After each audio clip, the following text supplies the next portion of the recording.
Get ready. A couple months ago, I happened upon former blogger Richard Terrell. He kept a blog where he would make up all these different terms for trends he spotted in video games. At first glance, it seemed alright, and upon digging deeper, I see how he's got this well-constructed ecosystem of terms living and hanging out with each other. Richard himself will admit that it's got some rough spots, but on the whole, it's a useful way of thinking about games. What follows is my application of his ideas to Space Harrier 2.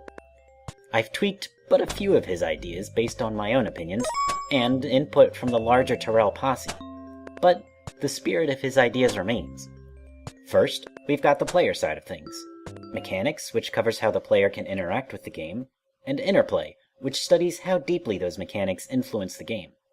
Then there's the game side of things. Variation, which covers the range of unique scenarios the game can present the player, and Counterpoint, which discusses ways of juxtaposing variation. Of course, the game means nothing without a player, and the player means nothing without the game, so these two halves of commentary are necessarily linked. Additionally, the commentary here is limited to Richard Terrell's 101 essay series. One final note. Bear in mind that these are just terms Richard Terrell made up for their utility. He's just looking for the most useful set of words to talk about trends in games. So, when he asserts that a Goomba falling into a pit isn't a mechanic, well, it's totally a mechanic.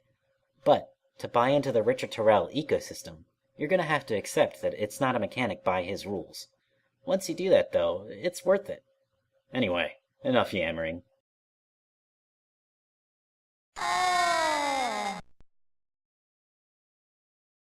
My friend Justin A. Game just got back from video game conference I just made up 2014, and he asked me what a mechanic was. So I said, oh, I don't know, it's any working part of a video game. Like in Super Mario Bros. When players make Mario jump, a Goomba falls into a hole, or coins are put in a risky area. Those are all mechanics. Justin's not a smart guy, and the joke kinda went over his head. So, anyway, he went on to explain his opinion on that definition, and then proposed his own definition of mechanics. Mechanics are the player-initiated actions from controller inputs as designated by the game designers. These actions have effects on the game state in terms of variables and dynamics of the gameplay system. So this leaves out stuff like navigating a menu in turn-based combat, and, we can debate whether or not the mock ball in Super Metroid should be a mechanic, but that's not really in the scope of this discussion. There's no mock ball in Space Harrier 2. So, like in Space Harrier 2, you've got two mechanics. There's flying, which moves you around the screen, and then there's shooting. You can tally the number of mechanics in Space Harrier 2 using 2 digits in binary. And I should also mention, a mechanic's properties describe the resulting effects of that mechanic. For the flying mechanic, you move so many pixels per frame in the direction designated by the D-pad. A combined horizontal and vertical input triggers 2 moving mechanics at once. So if you press up and left, you are using the upward flying mechanic and the leftward flying mechanic at the same time. For the shooting mechanic, Harrier spawns a shot with a fixed vector, always the same speed, and always the same direction, straightforward. You can't have more than 5 Harrier shots on screen at once. After 5, shooting just doesn't work until one of the shots despawns. Justin also introduced me to 4 criteria for understanding a mechanic's role in a game. I got the sense that these weren't hard and fast rules, but rather some things he found useful for putting a mechanic in context. First, you got the criterion of individuality. Does the input yield the same action every time? Or can the input result in a variety of different actions? Or, as I understood it, how many different actions there are for an input. So like for moving, it's pretty easy. During gameplay, the D-pad only controls moving. And it's the same way for shooting. The A, B, and C buttons only control shooting during gameplay. Up next, the criterion of intuitivity. Intuition. The criterion of intuitiveness. That's a measure of the degree to which input method matches the form of the game. Or, as I understood it, how closely the input method matches the presentation of the resulting mechanic. This means you also have to account for things like how mechanics work in a game world, since that's part of the presentation. Like, does it make sense to walk in this context? Does it make sense that you can cancel this action into this mechanic? So on, and so forth. For the flying mechanic, the D-pad points in the direction that Harrier moves, so that makes sense, right? However, he can't move after he gets shot, or if he's tripping, and he'll only move within the bounds of the screen. I think those both make sense though, since I can't do much with Harrier if he's outside of my TV screen, and, that would where would he be? And anyway, I don't expect him to move if he's shot down or off balance, so it makes sense I can't control him in that case. Get ready. For shooting, there's no way to vary its direction or speed, so there's no way to modify your input. Additionally, there is no feedback that tells you when you can shoot and when you can't. That is, nothing tells you that there are too many shots on screen. You just have to know that 5 is the max. On the other hand, it makes perfect sense that you can't shoot when Harrier is hit or tripping. Harrier falls backwards or loses his balance in these states, so the game's presentation pretty clearly indicates that he's not going to be able to fire a blaster in the, that wouldn't be very safe. And then, the criterion of directness measures how the changes in your input are paralleled by the form of the mechanic. Or, as I understood it, if you change how you perform input, how closely the presentation of the resulting mechanic mirrors that change. In flying, Harrier always moves at a fixed speed, and he will only move when the player is pressing the D-pad, so movement is always one-to-one with what the player is doing on the D-pad. If you change input, he's going to respond instantly. That said, Harrier can't move when he's hit or tripping, and he can't move outside the screen borders. He'll ignore your input in those cases. Shooting is pretty much one-to-one with how you press the shoot button. Just press it and he fires a shot. There are instances where it's not one-to-one, but I've already gone over them, like when you're tripping, or when you've gotten hit. Get ready. No matter how you perform the input though, it's always the same shot. And last, but not least, the criterion of dynamism measures how the game world responds to the action. According to the form of the game world and the mechanic, does the world react realistically? Or, as I understood it, this is how the game world responds to the mechanic. The world actually responds a lot when Harrier flies around. When Harrier flies, enemy shots and certain enemies will track his position, so moving will influence enemy behavior. But it goes beyond that. When Harrier moves, the camera perspective shifts relative to Harrier's position in 2 ways. Horizontally, the vanishing point goes to the opposite edge of the screen. The vanishing point moves left if Harrier moves right, and it moves right if Harrier moves left. Vertically, the vanishing point goes to the same edge of the screen as Harrier.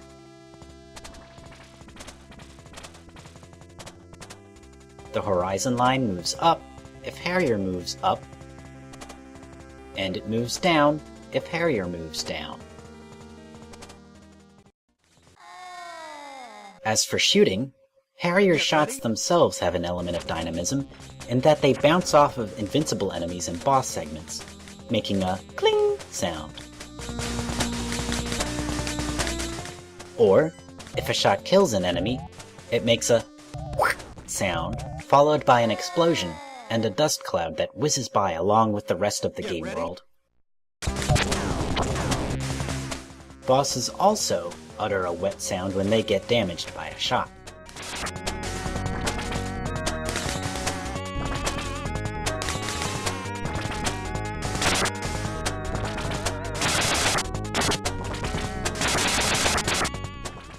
Alright, that's it for mechanics.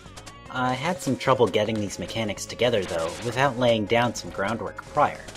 This meant listing Harrier's various potential states and the classes of objects he could interact with. You can see my detailed notes here. There's the URL. I'm not gonna say like http://dub.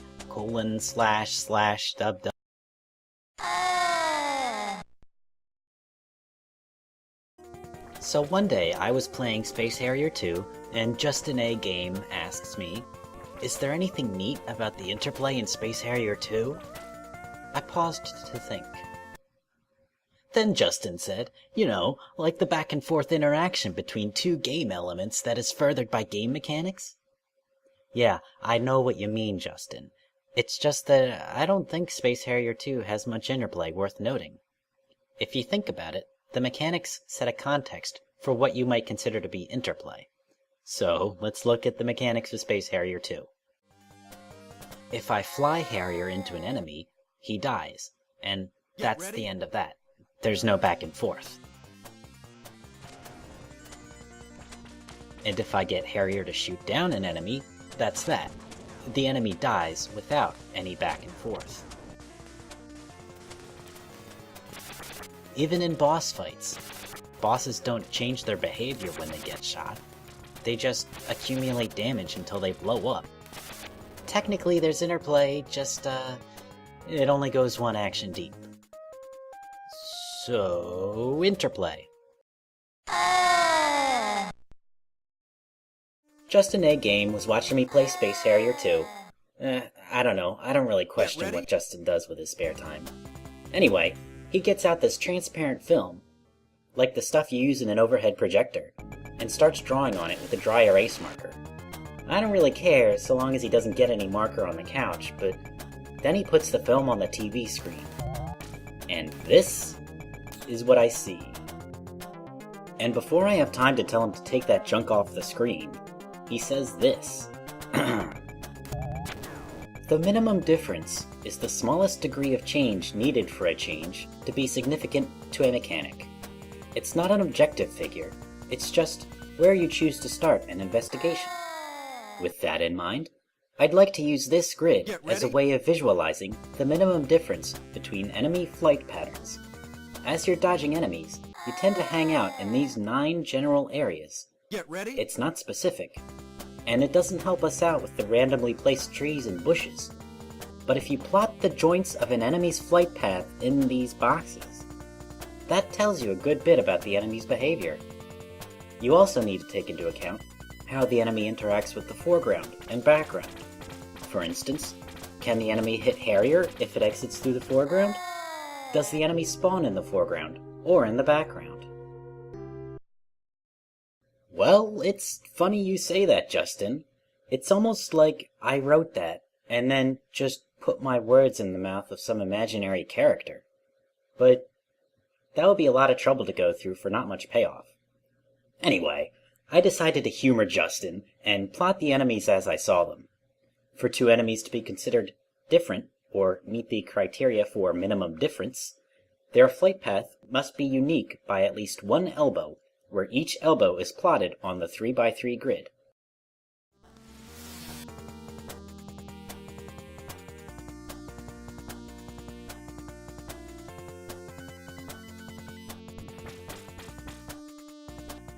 Watch the enemy shadows as they hit the red dot. The shadows go through the very bottom of the screen, meaning that the enemies will collide with Harrier on that frame. Sometimes it'll look like an enemy is close enough to hit Harrier, but unless that shadow is all the way at the bottom, he's safe. In the future, I will color a dot red if an enemy can touch Harrier at that point. Although, if I do this for future levels, I might have to change that rule for the levels where you get a lot of red. I'll also leave a dot hanging off the edge if enemies fly off the screen by that border.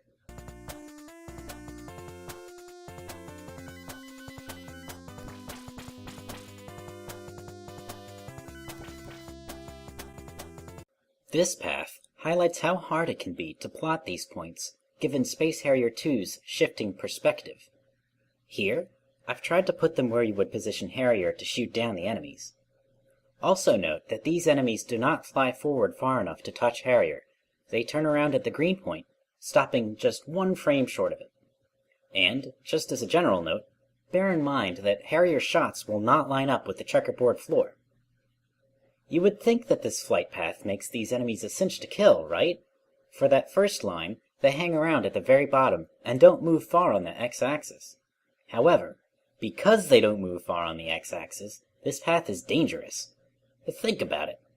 Harrier himself is obstructing your view of anything directly ahead of him, and in order to shoot down enemies, you'll have to put Harrier directly in front of them. Remember, he can only shoot straight ahead. If enemies don't move on the x or y axis, then Harrier will spend more time obstructing your view of them. During this time, they might be spawning shots that you can't see because they're smaller off in the distance. It's more to your advantage to have a spot where the enemies will fly by quickly. You can pick them off with shots as they fly by, and if you miss, at least you won't be blocking your view of them for long.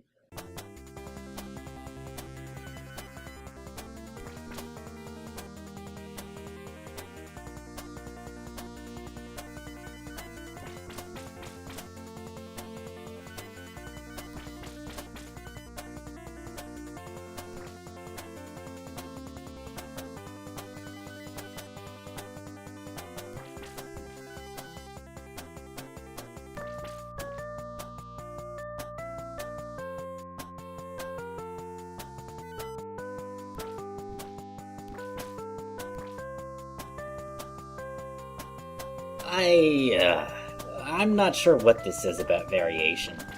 I feel like I should have reached some conclusion about the points that the different flight patterns hit. Well, it's at least worth noting that, in case you haven't noticed, enemy flight patterns are commonly mirrored horizontally.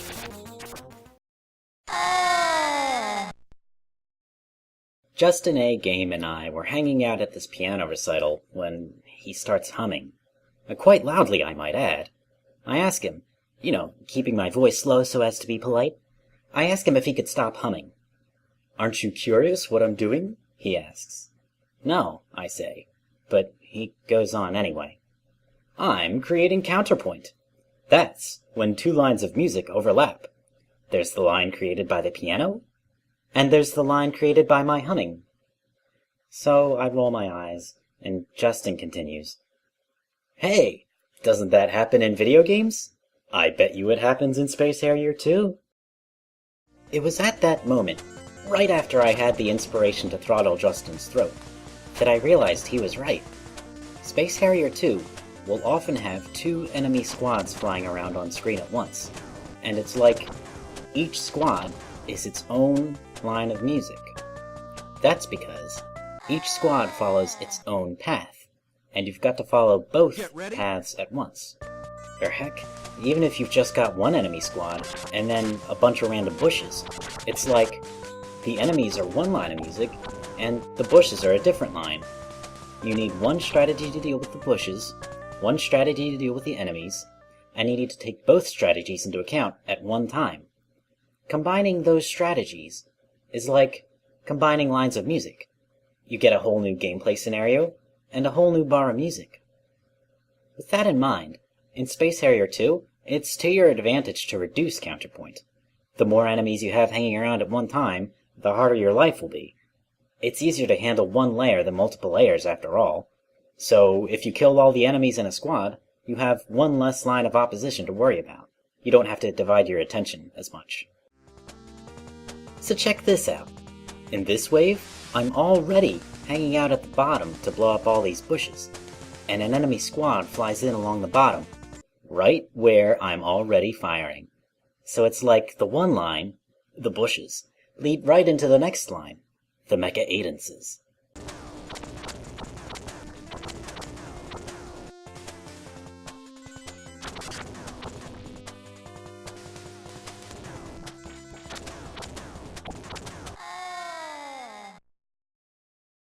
Get ready.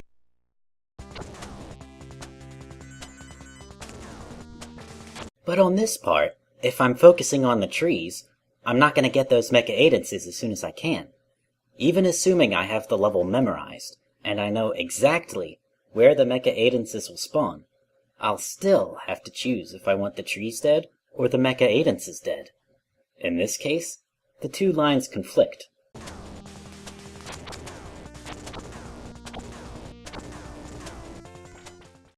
I also want to mention that, I already had some words made up for this.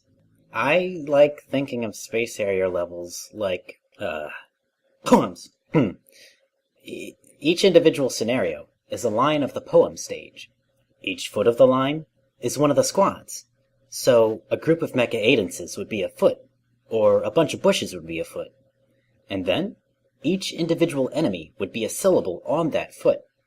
But then, it turned out referring to squads as feet and enemies as syllables and scenarios as lines made me sound goofy.